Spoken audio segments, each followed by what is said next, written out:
dan saya mohon untuk ketua kelas untuk memimpinnya. Silakan.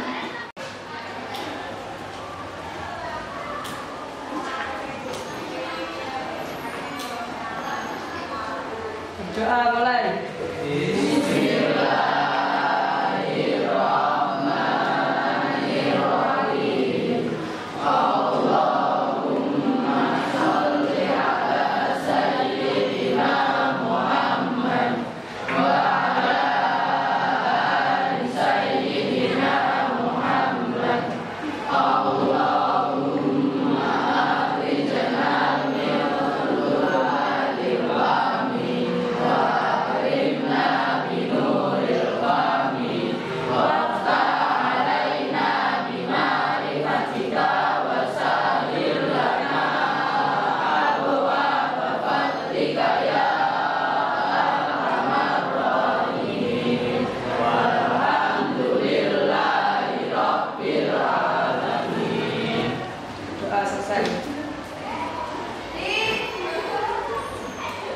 Sekalian, sebagai rasa cinta kita terhadap tanah air Indonesia, marilah kita menyanyikan lagu Indonesia Raya.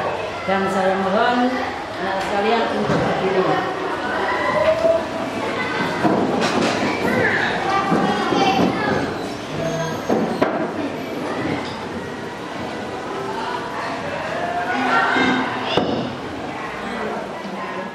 Hiduplah Indonesia.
Anak sekalian, bagaimana kabarnya hari ini? Baik. Gimana semuanya masuk? Ada yang tidak masuk? Masuk semua. Alhamdulillahirrahmanirrahim. Terus untuk sekarang mulai pelajaran akidah akhlak dengan bahasan yaitu tentang keteladanan Rasul Ulul Azmi. Jadi keteladanan Rasul Ulul Azmi dan keistimewaannya. Jadi sekalian, jadi sebelum pelajaran dimulai kita mengingat pelajaran yang sudah kita pelajari bersama, yaitu tentang Nabi dan Rasul. Kemudian kira-kira masih ingat ya pelajaran yang kemarin, yaitu tentang Nabi dan Rasul. Kemudian sekarang saya bertanya untuk apa pengertian Nabi atau dan Rasul? Apakah perbedaan antara Nabi dan Rasul? Siapa yang bisa jawab? Saya, Bu. Silakan. Kalau Nabi seorang laki-laki pilihan yang mendapat wahyu Allah untuk dirinya sendiri. Rasul seorang laki-laki pilihan yang mendapat wahyu Allah untuk dirinya sendiri dan berkewajiban untuk menyampaikannya kepada umatnya. Bagus. Jadi kita masih ingat pelajaran yang sudah kita pelajari bersama. Anak sekalian, sekarang membahas materi yang akan kita pelajari, yaitu tentang keteladanan Rasulullah dan keistimewaannya. Yang pertama, beriman kepada Rasul Allah. Jadi Rasul menurut bahasa itu adalah orang yang dikirim untuk suatu tugas. Kemudian menurut istilah agama, Rasul adalah seorang lelaki menyampaikan kepada umat manusia. Ini adalah materi pada hari ini. Kemudian keimanan seorang Rasul, keimanan seseorang tidak sah sampai kita mengimani semua nabi dan Rasul Allah dan membenarkan bahwa Allah Subhanahu wa Ta'ala telah mengutus mereka untuk menunjuk atau membimbing dan mengeluarkan manusia dari kegelapan kepada cahaya kebenaran. Utusan Allah yang ditugaskan untuk membimbing umatnya ke jalan yang benar agar selamat di dunia maupun akhirat. Itu pengertian iman kepada Rasul. Kemudian berikutnya adalah dalil tentang kewajiban kita beriman kepada Rasul Allah, yaitu surat Al-Baqarah ayat 285. Kita baca bersama-sama ya ayat awalnya tentang dalil tentang iman kepada Rasul Allah. Mari kita baca bersama-sama. Bismillah. Bismillahirrahmanirrahim. Amanar Rasulu bima unzila ilaihi min rabbihi wal mu'minun. Kullun amana billahi wa malaikatihi wa kutubihi wa rusulihi la nufarriqu baina ahadin min rusuli wa qalu sami'na wa ata'na ghufranaka rabbana wa ilaikal masir. Ini adalah dalil tentang kewajiban kita beriman kepada Rasul. Jadi tadi kalau kita beriman hanya kepada Allah saja tidak sah tanpa kita beriman kepada Rasul. Kemudian iman kepada Rasul itu adalah termasuk kita mengimani adanya rukun iman yang berapa? Yang keempat. Jadi kita wajib hukumnya beriman kepada Rasul Allah. Tolong Robin artikan dalil tersebut. Artinya Rasul telah beriman kepada Al-Quran yang diturunkan kepadanya dari Rabb-Nya. Demikian pula orang-orang yang beriman, semuanya beriman kepada Allah, malaikat-malaikatnya, kitab-kitabnya dan rasul-rasulnya. Mereka mengingatkan, kami tidak membeda-bedakan antara seseorang pun dengan yang lain dari rasul-rasulnya.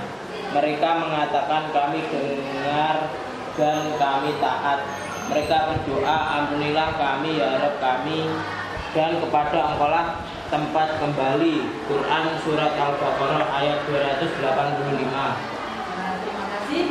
Adalah arti daripada dalil atau dalam Al-Quran surat Al-Baqarah ayat 285. Ini adalah sebagai bukti bahwasanya kita wajib beriman kepada Rasul.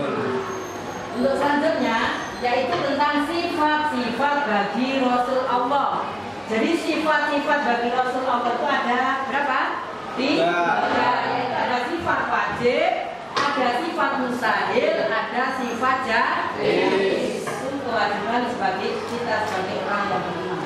Apa sifat wajib? Sifat wajib itu artinya sifat yang harus ada pada diri seorang Rasul. Kemudian kalau sifat mustahil adalah sifat yang tidak mungkin ada pada Rasul. Dan sifat jaiz bagi Rasul, sifat jaiz adalah sifat yang boleh ada dan boleh tidak ada pada Rasul. Kemudian ada sifat wajib bagi Rasul. Sifat wajib bagi Rasul itu ada berapa? Ada 4. Apa saja? Yang pertama adalah sidik. Sidik artinya kemudian yang kedua adalah artinya dapat dipercaya. Yang ketiga adalah artinya menyampaikan. Yang keempat adalah artinya cerdas.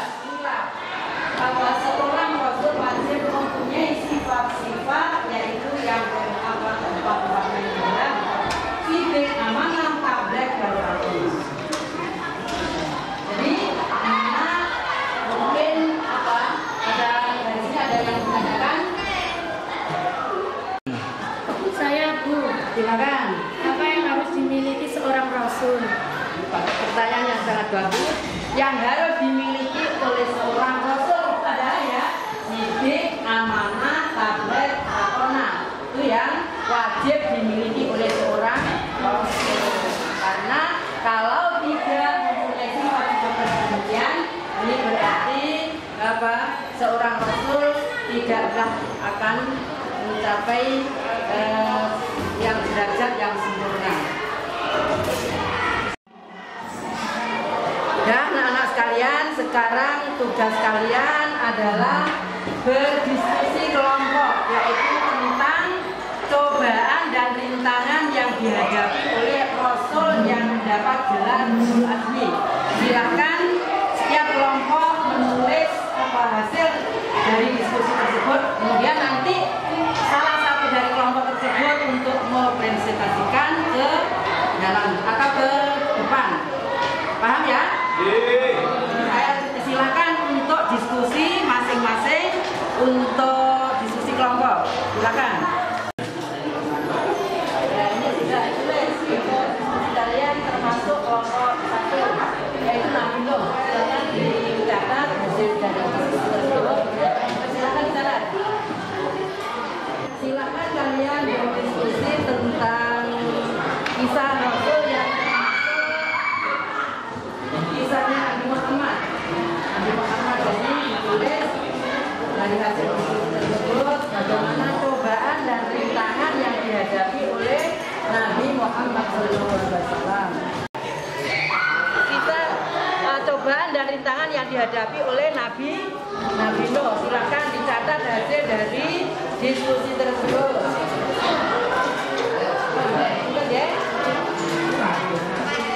Berdiskusi tentang kisah Nabi Ibrahim. Jadi dari hasil diskusi tersebut kalian catat dan kemudian nanti dipresentasikan di depan.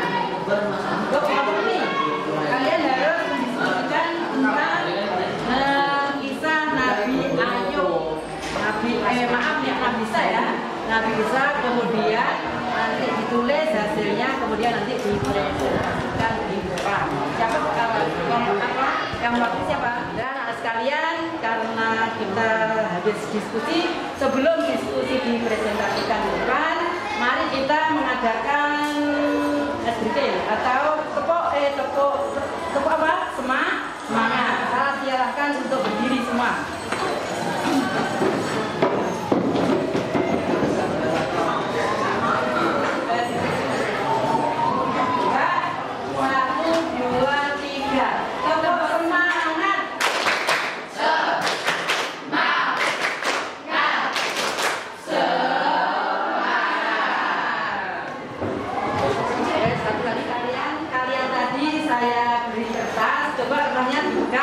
Semuanya sudah megang?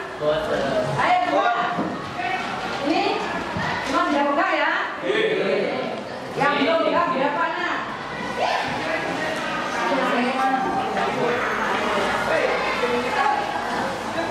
Coba yang belum megang. Ini juga.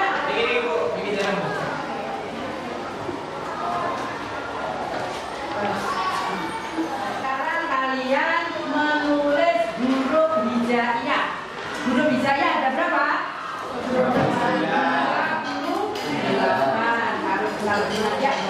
Jadi kalian menulis huruf hijaiyah tapi tidak boleh sama atau nggak usah melihat temannya. Jadi dengan acak atau dengan misalnya kalian tidak boleh melihat temannya nulis apa. Misalnya alif bata saja sampai dengan ya. Kalian mau menulis apa tetapi nggak boleh semayanan apa bersama dengan teman kalian. Paham? Jadi kalian nulis silakan ditulis dengan tidak usah melihat temannya. 1, 2, 3 silakan. Ya. Mana tulisannya? Orangnya enggak. Kemudian ini A. Ini berarti sekarang begini. Cari teman yang menulis bukannya yang beneran. Urusannya beneran kan silakan begini. Cari temannya. Ayo kan.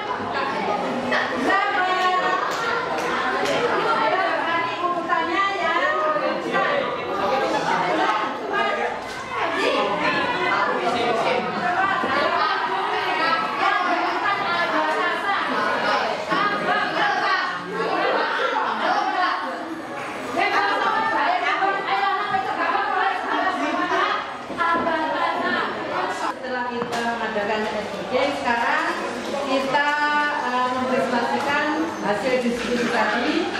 Kemudian siapa kira-kira yang sudah selesai untuk hasil diskusi? Putri, kelompok 2, silakan.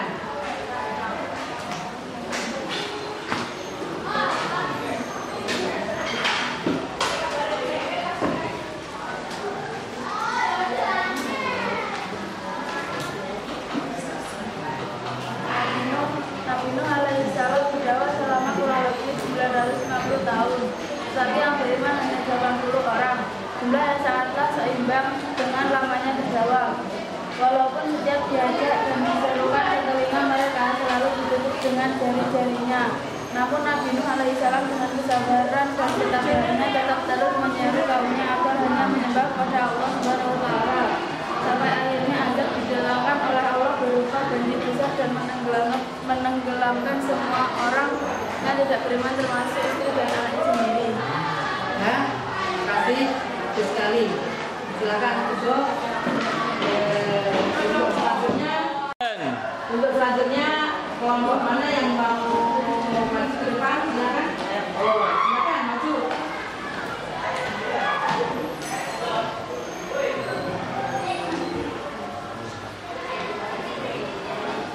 Pembukaan dan rintangan Nabi siapa?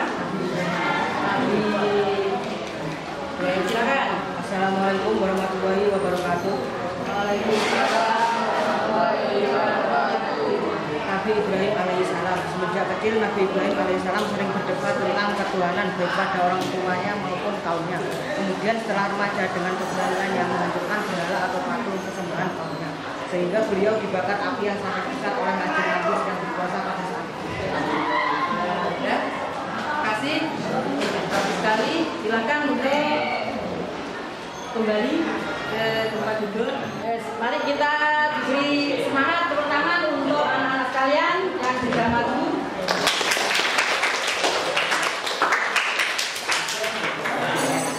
Anak sekalian, setelah kita mempelajari tentang kisah Rasul, teladan Rasulullah ini, kita bisa mengambil kesimpulan bahwasanya Rasul Ulul Azmi itu adalah seorang nabi atau seorang rasul yang diutus oleh Allah, tetapi karena mendapat gelar Ulul Azmi, jadi mendapat rintangan dan cobaan yang begitu berat, sehingga mendapatkan gelar Ulul Azmi.